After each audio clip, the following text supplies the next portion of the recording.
여러분 안녕하십니까? 미얀마가 시민들의 피로 물들고 있습니다.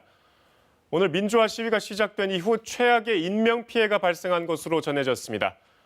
관련 소식은 잠시 뒤에 자세히 전해드리고 먼저 코로나 상황부터 정리해보겠습니다. 국내 신규 확진자 오늘 505명이었습니다. 지난달 19일 이후에 36일 만에 다시 500명대가 됐습니다. 비수도권 확진자 수는 지난 1월 이후 가장 많았습니다. 최근 3주간의 감염 재생산 지수를 보면 이렇게 1안팎을 오르내리고 있는데 쉽게 말해 일일 신규 확진자 수가 앞으로 더 늘어날 가능성이 높다는 얘기입니다. 갈수록 더 따뜻해지는 날씨, 또 다음 달 예정된 재보선과 대규모 종교 행사 등이 방역에는 가장 큰 불안 요소입니다. 인천 강화군의 한 합숙시설에서는 42명이 확진된 데다 다음 달 부활절을 앞두고 교회 관련 집단 감염이 이어지고 있기 때문에 유행 규모 앞으로 더 커질까 우려되는 상황입니다. 오늘 확진 현황 염기석 기자가 정리했습니다. 지난 25일 첫 확진자가 발생한 충북 증평의 한 교회입니다. 이 교회에서 어제 하루에만 모두 25명이 추가로 확진됐습니다. 증평구는 내일부터 닷새 동안 사회적 거리 두기를 수도권 수준인 2단계로 격상했습니다. 경기 성남시 분당구 교회에서도 현재까지 13명이 확진 판정을 받았고 경기 용인시 교회와 직장에서도 지금까지 14명이 감염됐습니다. 방역당국은 다음 달 부활절을 앞두고 대면 예배가 늘 것으로 보인다며 방역수칙 준수를 거듭 요청했습니다.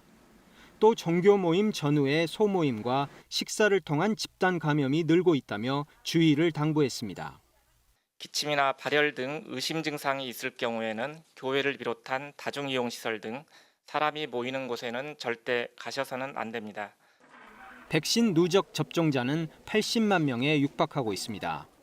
오는 30일부터는 만 65세 이상 요양시설 입소자에 대한 백신 접종이, 다음 달 1일부터는 만 75세 이상 고령층에 대한 백신 접종이 시작됩니다.